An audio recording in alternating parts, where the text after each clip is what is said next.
on the new tenancy checklist, and we thought it'd be worthwhile doing this webinar on what the new rules are, what legislation changes have been going on, because there's been quite a few in the last few months that have meant changes to how we operate as a landlord, but I thought it'd be sensible to do this as a webinar. So thank you all very much for participating.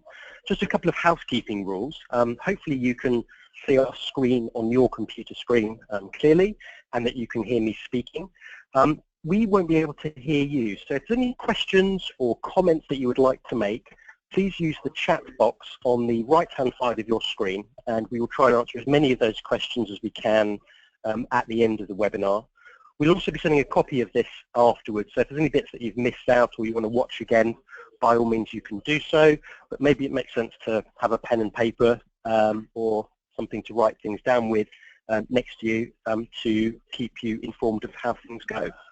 For those of you who don't know me, I've been a landlord for about the last 18 years or so. I've got residential properties in London and in Swansea, and it was off the back of being a landlord that I decided to set UPAD up a few years ago. I found if I was using a traditional agent, I had my own tenancy agreement and I wanted to do my own viewings, but I had to pay the whole amount to a traditional agent. If I wanted to self-serve, sites like Gumtree and sort of Loot in London and so on, I just found that the quality of inquiries and the quantity of them was quite low. And therefore I just found there's a gap in the market between self-serving and using an agent. And that's why we launched UPAD a few years ago to fill that gap. In the last few years, we've now let just over properties on behalf of 40,000 odd landlords. We've become the largest online letting agent in the UK, but we offer all the services you get from a traditional agent, but on an a la carte menu. So if you just want us to advertise your property, it's £120.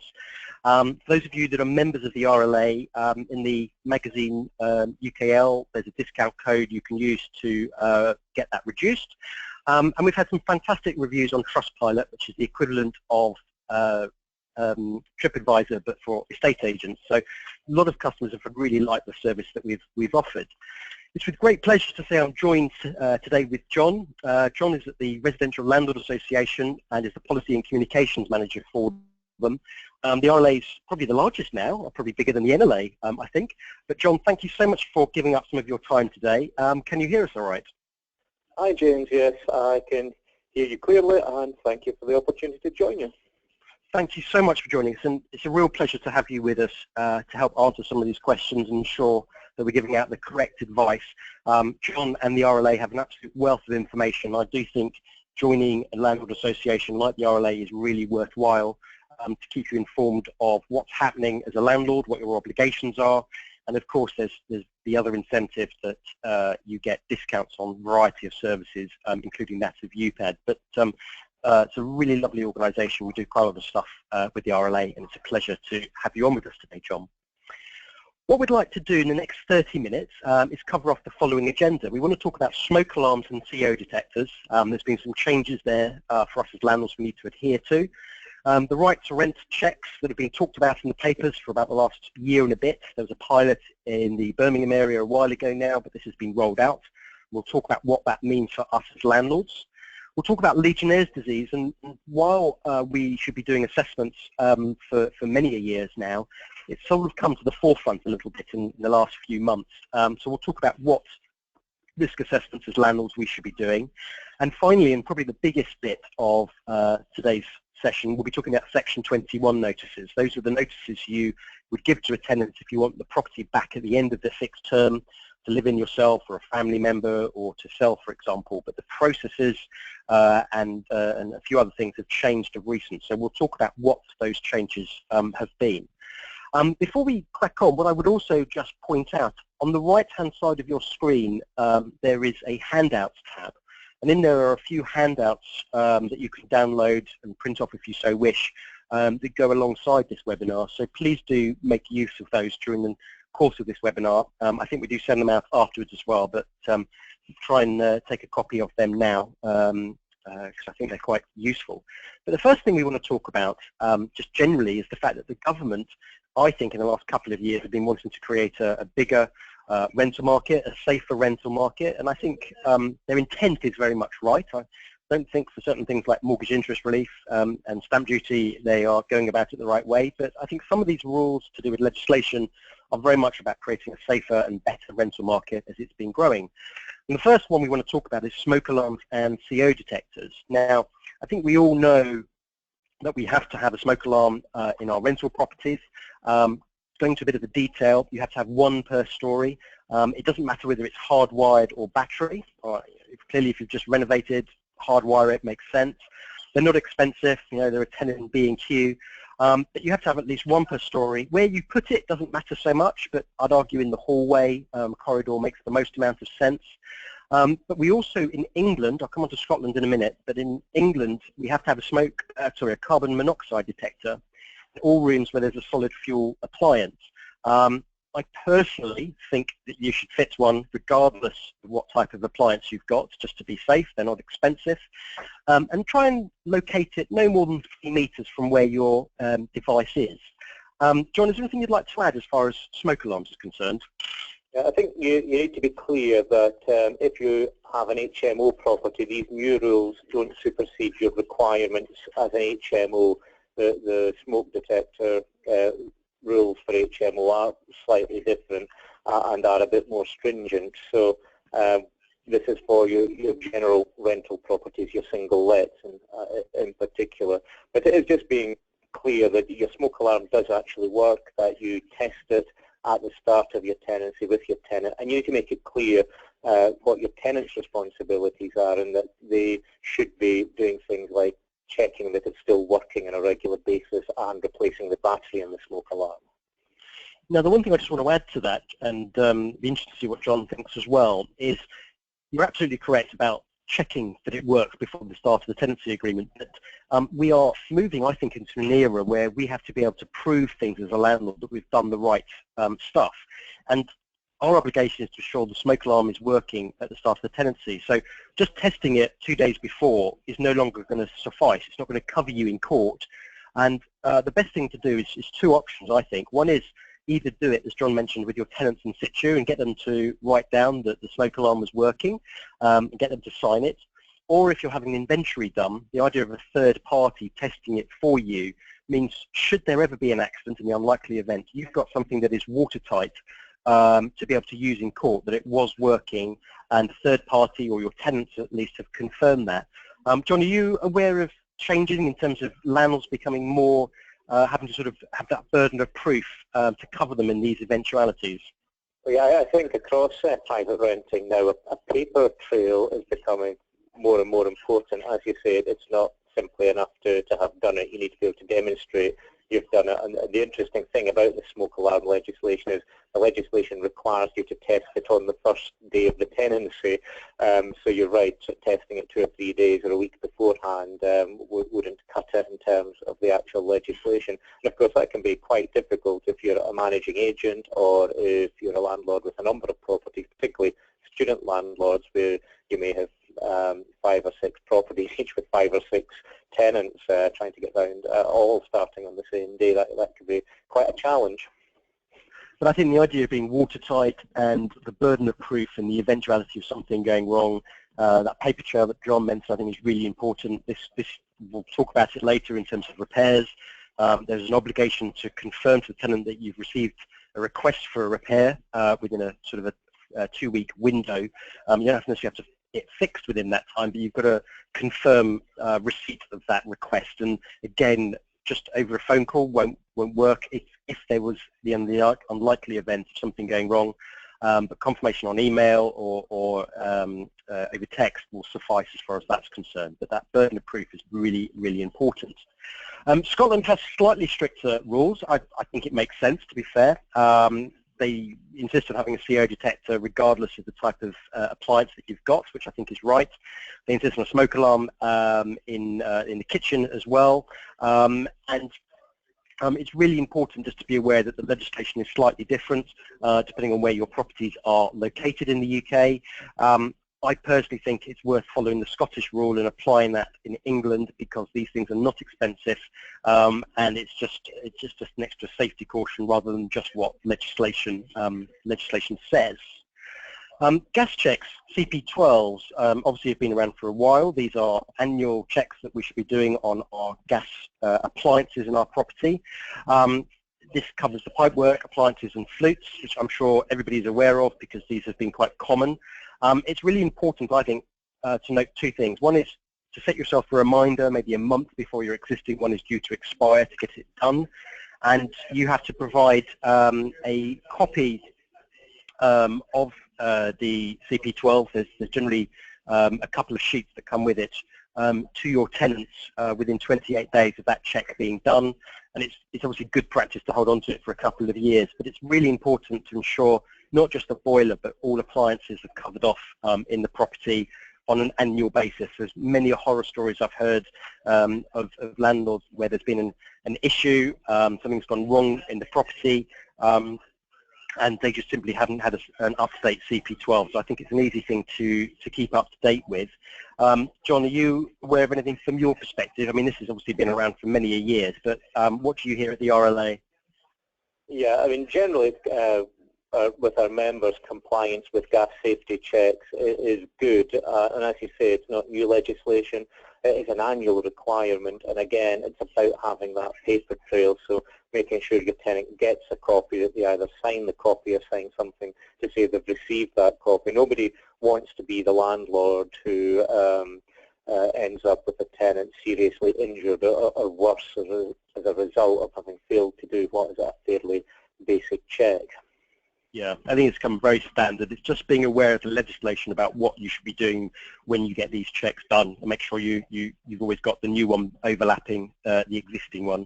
So there's the government are currently consulting on changes to the dates when these safety checks can be carried out, and it looks like they'll move towards more like a car MOT system where you won't have to have your annual renewal bang on the date. If you have it renewed a month beforehand, it'll last for 13 months. I say a bit like your car's MOT does at the moment, and that's a sensible change. Thank you very much indeed. So moving on to right to rent checks. So this was piloted in the Birmingham area. It's probably about 18 months ago now, John, wasn't it? Yeah, it was December 2014, I think, that the check started there. Yes, they've been around for a while, and that was done as a pilot just to understand how it would work. These checks are to ensure that the person that is residing in your property is allowed to be in the UK. I don't want to turn this into a political broadcast, but the Home Office, I think, of subbing the responsibility onto us as landlords to do checks on their behalf. But I do think since this was first talked about a while ago, that the process has been simplified. There was a lot of grey areas about what does one need to check and so on and so forth. And I think it's become a lot clearer. I think it still needs to going forward. But we have to do these checks. We'll talk about what they are in a second. But without doing them, you can open yourself up to a fine of up to £3,000. And we need to be doing these checks to avoid that we're conforming to the law. The Home Office, in effect, has subbed onto landlords to do the checks for them. But these are checks to ensure that the person living in your property is allowed to reside in the UK. There's some people that we don't need to do these checks on, which are British citizens, EEA nationals and Swiss nationals. And if you are unsure, and it's worthwhile taking a note of this web link, the Home Office have got this really good process that you can go through on their website, where you can put in information and it will generate an answer for you about whether you need to be doing these checks and what you need to follow. So I do recommend making a note of that web address. So as and when a situation arises, you can follow through that if you're unsure on anything. And sorry, John. You will have to carry out checks on all your tenants, but if you are a British citizen, an EA national, or Swiss national, then you have an unlimited right to rent, which means you wouldn't have to carry out another check later on in the tenancy, when the tenancy ends. But in order to stay on the right side of discrimination legislation, you do have to check all your tenants. for their right to rent. So even if they are British citizens, have British sounding names, you will still have to carry out those checks on those tenants. Thank you for that clarification, John. And it's important we take a copy of the evidence that we need to see. Now, crudely, there's two things that we need to be doing in a nutshell. We'll talk about them in a bit more detail in a second, but you need to see your tenant's original ID, which is their passport or driving license, for example. But I can't stress enough, it has to be their original documentation in front of you. It can't be something that's scanned and emailed over to you.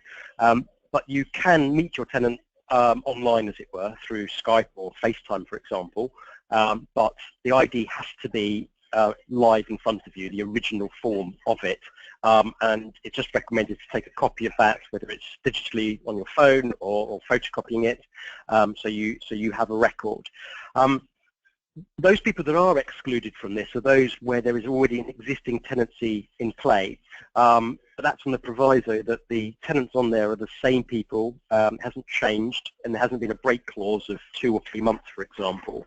But if you've had sort of a family living in a property for the last 4 years, there's been no break, and it's the same names on the tenancy agreement throughout, you won't need to do the right to rent checks for them.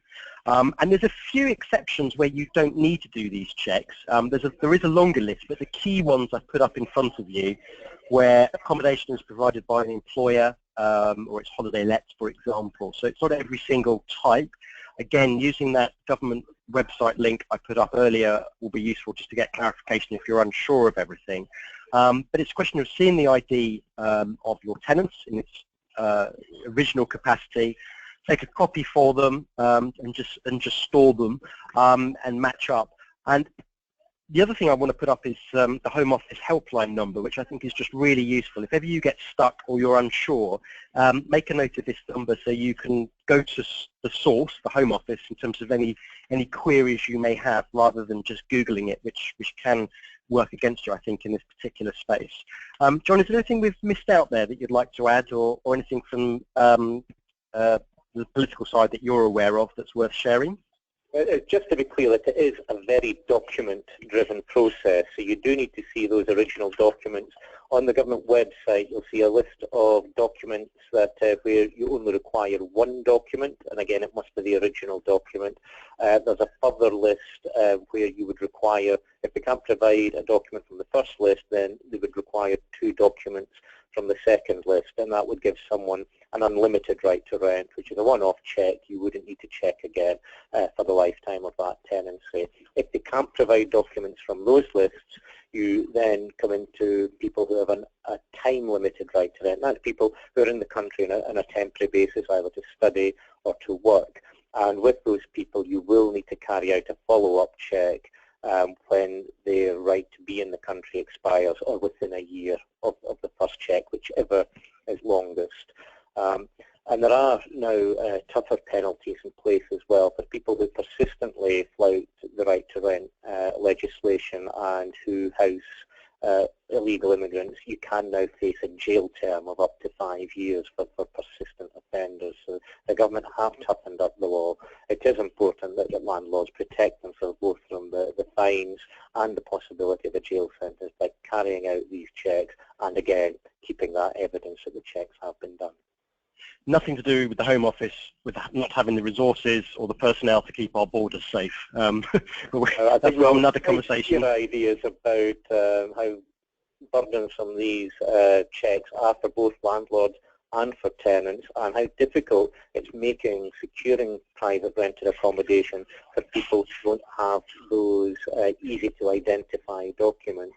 There's 12 million people in the UK who don't have a passport, and the passport is the fail-safe document, if you like, for passing these right to rent checks. So suddenly housing for quite often vulnerable tenants is becoming harder to secure, because it's harder for tenants in these categories to produce that documentation. John, we've had a question through that I think it makes sense to answer now. What about if all your tenants aren't in the UK, for example? What should somebody do? So let's just say there's a scenario where there's 3 students coming over from Italy. One's come to have a look at the place, but the other's still at home. What would you recommend? Because one thing that I think makes logical sense is to ask to see a photocopy or a scan of somebody's passport, make them aware that you need to see the original prior to the date of the tenancy starting, so when they arrive in the UK, but at least you've seen something, but make sure they're aware that you need to see their original ID when they arrive and that that's included within the tenancy agreement. Would you adhere to that? Was there anything else you'd suggest? Yeah, the student market has been particularly badly affected by this. Overseas students often want to get their accommodation sorted out well in advance. They don't want to be coming over to the UK and trying to sort out accommodation there and then. So people are looking to sign tenancy agreements sometimes a year or 9 months before they start their course. In those circumstances, you can use the video links like Skype to, again, chat with the tenants, check their original documentation over that video link, or you could ask for, as you say, photocopies or scans in the first instance. But the key thing here is, one, to have a clause in your tenancy agreement that says it is subject to passing the right to rent checks and confirming that they are in the country legally, and two, that you must carry out a face-to-face check with those original documents as soon as possible after the tenant arrives in the country. Thanks, John. Just before I talk about Legionnaire's disease, the RLA, for members of the RLA or people considering, they also have a helpline. So if there's anything in detail that you've got a query with outside of phoning the Home Office on a variety of matters, whatever it may be, you can use the RLA's helpline by becoming a member of that association. Legionnaire's disease and the assessments as landlords we should be doing has been around for quite some time, but I think it's only of recent it's been getting a fair amount of publicity, and we are responsible for it as landlords. It's quite common within the commercial space in that if you're renting an office, it's quite common that the landlord needs to ensure that the commercial property, the office, the factory is free of Legionnaire's disease. And for those of you that are unsure about what Legionnaire's disease is, it's basically a bacteria infection that can get into the water of a property. If a property has been empty for, say, 12 months and you've got a hot water tank rather than a combi boiler, it becomes a breeding ground in terms of the water and the temp and the heat for Legionnaire's disease potentially to appear in your water system. And so be aware if your property's been empty for a period of time and if you've got a hot water tank.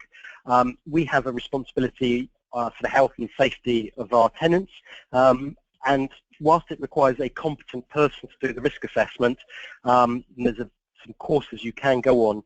Crudely, and John may suggest otherwise, if you feel that your property's been empty for a while and it has a hot water system, it's probably just flushing the tanks out in terms of running all the hot water tanks in the property for a good 10 minutes in every sink, bath and so on, should probably suffice. But John, is there anything you would like to add from the RLA's perspective? Yeah, Legionella is a bit of a strange one because it is very uncommon in domestic properties, particularly now, as you say, fewer and fewer properties have that standing water supply.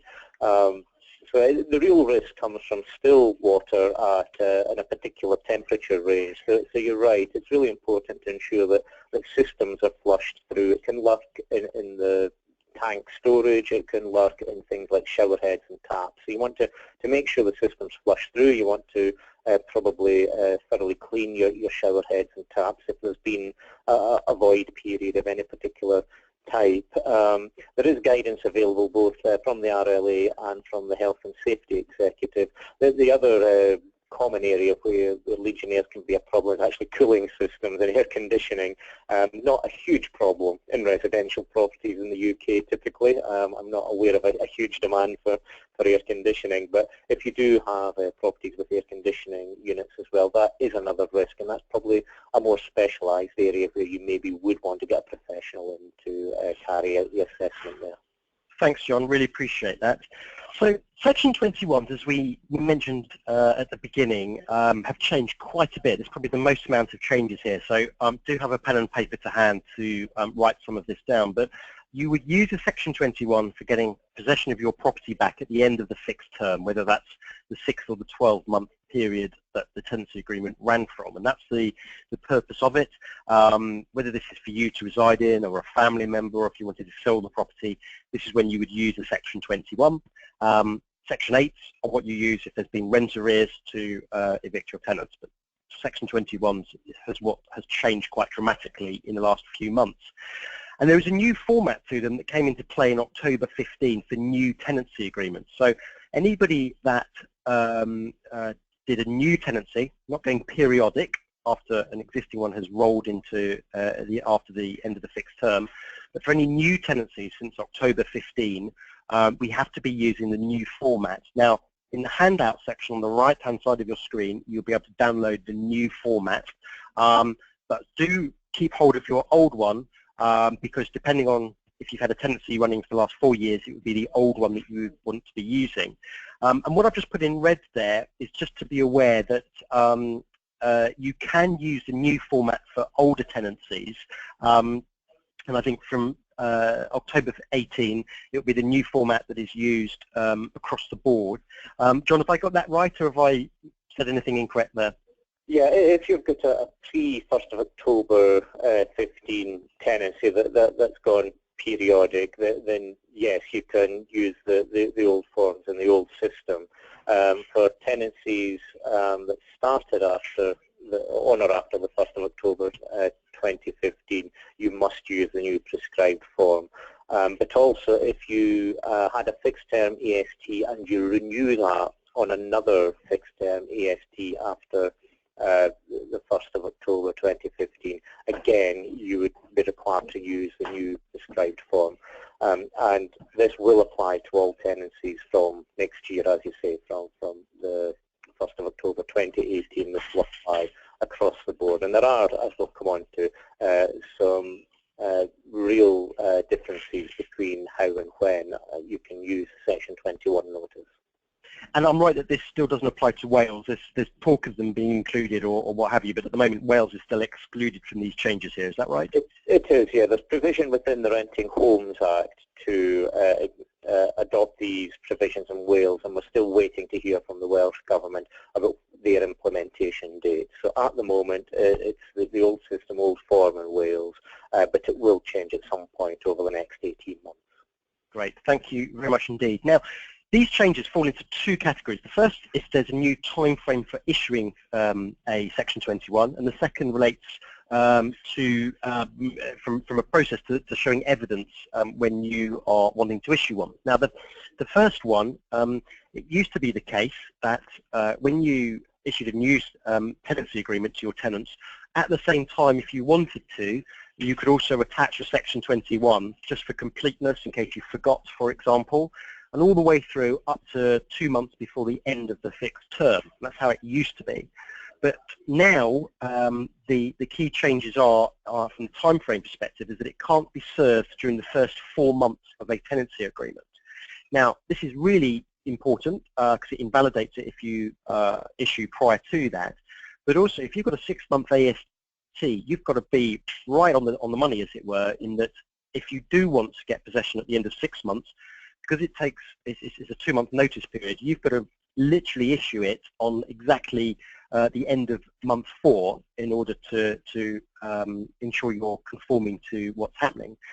What also is the case is that if you don't follow up, if you don't want to action that Section 21 within 6 months, it invalidates it. So if you've got a 12-month tenancy agreement, for example, there's no point issuing it in month 4 because it will be invalid by the time you get to month 12. So it does get quite complicated, as John also mentioned. There's also a new form, which I said earlier. It's in the handout section on the right-hand side, which you can download. And so it's about the timing. It's also about the form. But we also need to provide additional documentation in order for it to be valid. And what I mean by this is that if you issue a Section 21 and your tenants don't move out, if you decide to then go to court to get them evicted, the judge will ask you for confirmation that you've given your tenants a valid EPC and a gas certificate, also the government guideline booklets that they produce. And you don't have to issue an EPC and gas cert at the beginning of the tenant, and it's best practice to do so, but unless you've issued those to your tenants, you won't be able to go through the courts to evict your tenants. John, is there anything you'd like to add from what I've just mentioned? Yeah, there's a fourth document that now requires to be served. So you've got your prescribed information right about tenancy deposit schemes, which has been around for a while. As you say, you now have the EPC, the gas safety certificate, but you now also must serve the government's How to Rent guide as well at the start of the tenancy. So that's 4 things now. It's the tenancy deposit scheme and information, it's the EPC, it's the gas safety certificate, and now this How to Rent guide. And it must be the latest copy of the How to Rent guide, which can be downloaded from the DCLG website or the RLA website. Now, whilst everybody may be thinking, oh my goodness, this is a bit of a headache, there is some work we're doing at UPAD here where we're going to manage this entire process for you. So for those of you that aren't registered for our newsletter, I recommend going to the UPAD homepage and registering there, and you'll be kept informed of developments, because it's about making sure you've given your tenants all the right information. But a bit like when we talked about the smoke alarms, the burden of proof that you've given your tenants this information is equally as important. You'll need to be able to show to a judge that you have given them the correct information, and just saying that you've provided that information is no longer going to suffice. So be aware that there's more to it than just providing this information. You've got to have also got confirmation that you've given your tenants that too. I think just the final bit I'm going to say, and the rest of it has confused everybody already, we talked a bit about repair process and how that's changed, and that as a landlord we have to respond back to our tenants within 2 weeks of a request to say we've received that request. If you haven't followed that time frame, it's also going to invalidate your Section 21. So it's become very, very confusing. It's best to this is why we wanted to launch this new service, that we manage it all for you. But there's also a flow chart on the right-hand side of your screen that you can download so that you're aware of what you need to be doing to ensure that you are compliant. I mentioned earlier about the right to how to rent booklet that the government produced. You need to print that off and give it to your tenants. And again, best practice is getting them to sign a copy of it, which you keep for confirmation that you've given your tenants this information. And I put on here about sort of being aware of tenants. I think they're increasingly going to know that processes have become more complicated. Certainly judges at courts will, and so it's really imperative that we are on the right side of the law and we've followed everything correctly, served everything at the right time, because I think the margin of error for providing the incorrect information or at the wrong time is huge. And then just finally, and I'm assuming everybody's going to be aware of this, you can't just evict your tenants by changing the locks. You can only get possession back by following the correct legal procedures. It's a criminal offence to do so otherwise, but I just think it's worth mentioning those things rather than not. John, is there anything on Section 21 that we should be talking about as well? I think you've closed most of it off. I mean, Section 21 for most landlords is a last resort. There's only 7% of tenancies are actually ended by the landlord. So hopefully most landlords won't have to go down the route of evicting a tenant. Tenancies end amicably, tenants move on to new accommodation. But where you do have to use a Section 21, it is important to get all the boxes ticked, or you'll find yourself sent straight back to square one. And even with a successful Section 21 possession claim, it can take time. Be prepared to have to evidence your service of the prescribed information in court. Be prepared for the tenant to sit it out as long as they can. It's not simply serving the notice and getting your property back in 2 months' time. If the tenant digs their heels in, the whole process can be time-consuming, costly, and emotionally draining. Indeed. Just stay the right side of the law and make sure you're aware of these processes. It is quite complicated. These are the guides that you can download from the right-hand side of your screen in the handout section.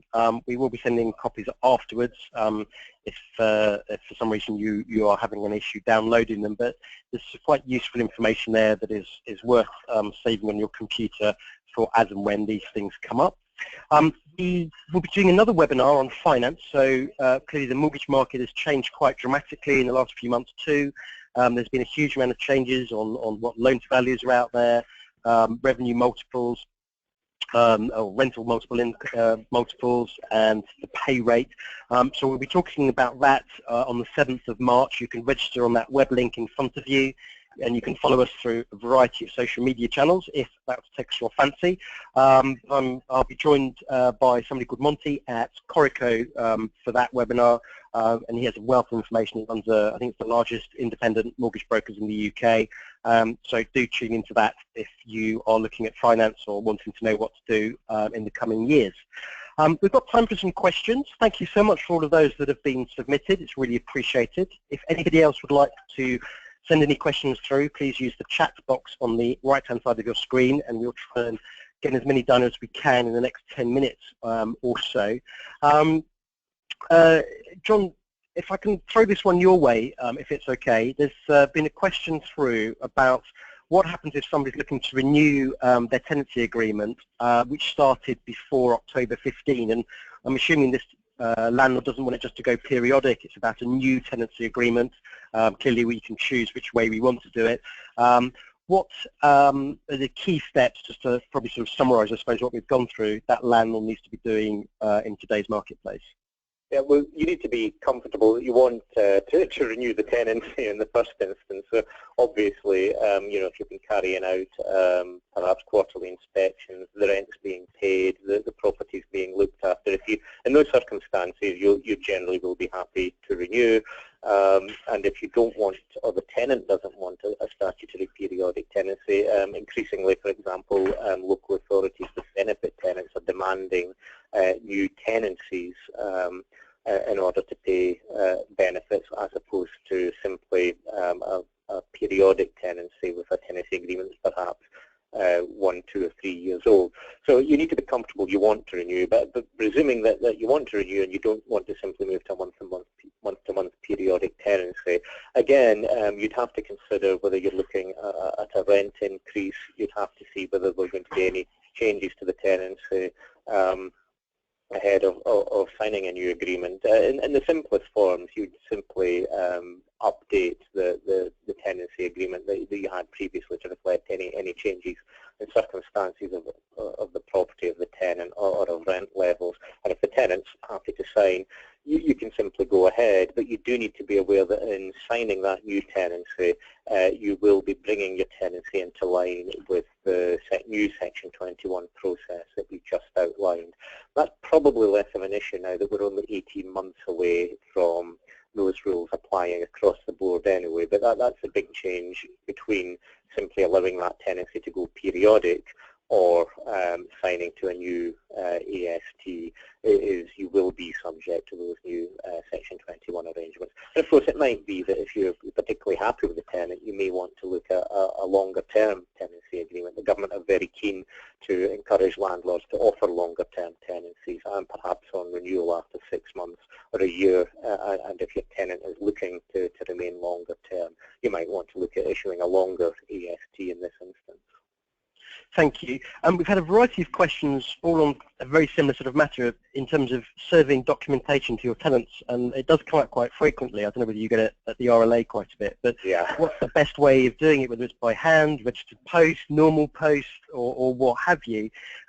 What I've started doing myself, because it seems to get cut through, is if you post something normally, there's the argument it was never received. If you do recorded, people sometimes see that red slip and may think they know what it's for and ignore it.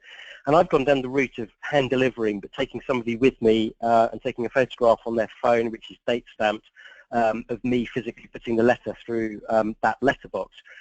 Is there a black and white that the RLA suggests is best practice, or? In terms of best practice, we're with you. We recommend you're far better serving by hand with a witness and either video or photograph evidence.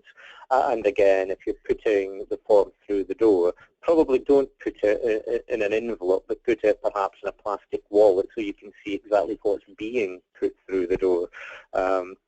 You know, I like that. I haven't heard that one before. Yeah, well, anything could be in an envelope, but if you're using one of the plastic wallets, clearly see what's being served. You can see that it is a possession notice. You get your date stamp, you have a witness. It's very difficult then for a tenant to argue that notice has not been served properly and on that day. So there are so many webinars. I've picked up on something new there. Wonderful. Thank you for that. Yeah, but there are pitfalls, as you say, in all the other areas. Recorded delivery tenants may simply refuse to sign for the letter. Normal poster can go missing, although notice is deemed to be served 3 days after the postal date.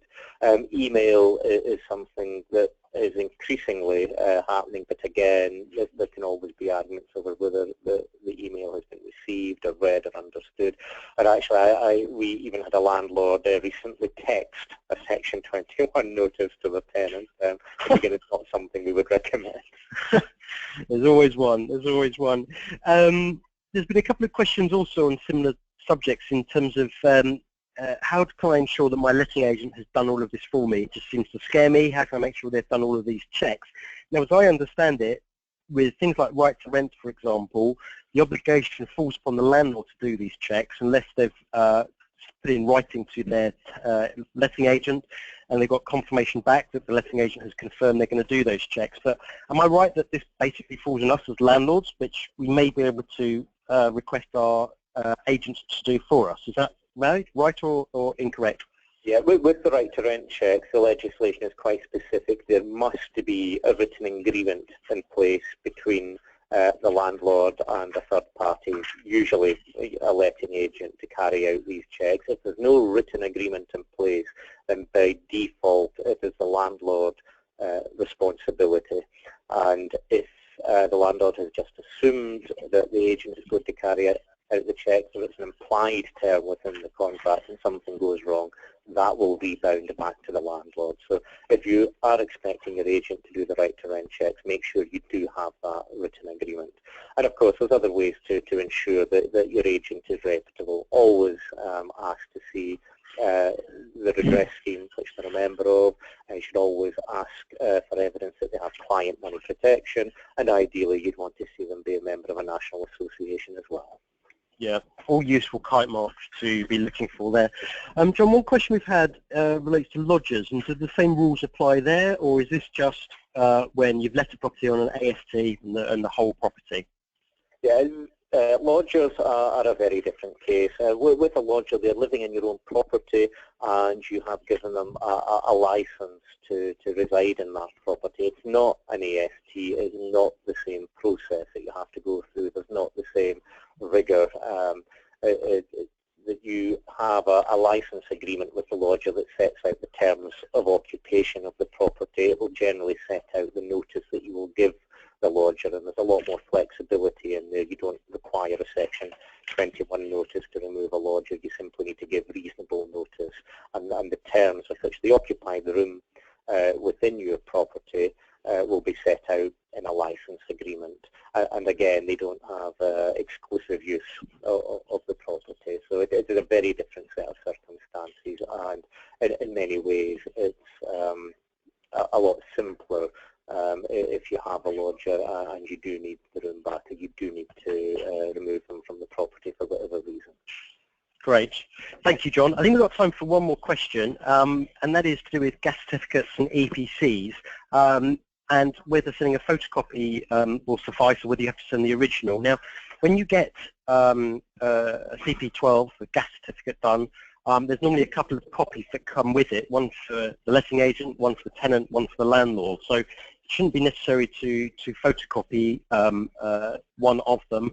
And but John, does it matter whether you supply a photocopy, or does it have to be the original? As long as you have retained the original documentation yourself, and if there's a query about the genuine nature of a photocopy, you can produce the original to demonstrate that the copy is a genuine copy of a certificate.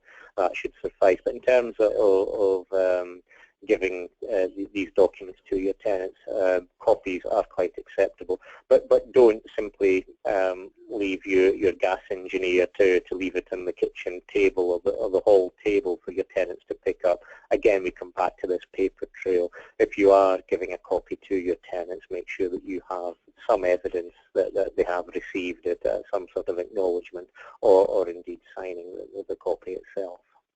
John, I think we're out of time. Thank you so much for joining us today. I really appreciate all your insights and knowledge that you've shared. I've certainly learned a few things, and hopefully everybody that is participating have written down a few notes to keep themselves the right side of the law and just top tips. So thank you so much for getting up some of your valuable time and insights. It's really, really appreciated. I'd also like to thank everybody for joining. Thank you all for tuning in today, and I hope you found it worthwhile as well. If you want to watch our webinars in future, you can do so from the link we showed you earlier, or you can go to our homepage or call us and we'll organise what needs to be done on that front. But thank you so much for joining us. There will shortly be a feedback form on how we can improve these going forwards, or other subject matters we should cover off, and also a copy of the recording and those handouts we mentioned in the handout section. So all the very best. Thank you very much indeed for listening, and I wish you all a very pleasant day. Take care and goodbye.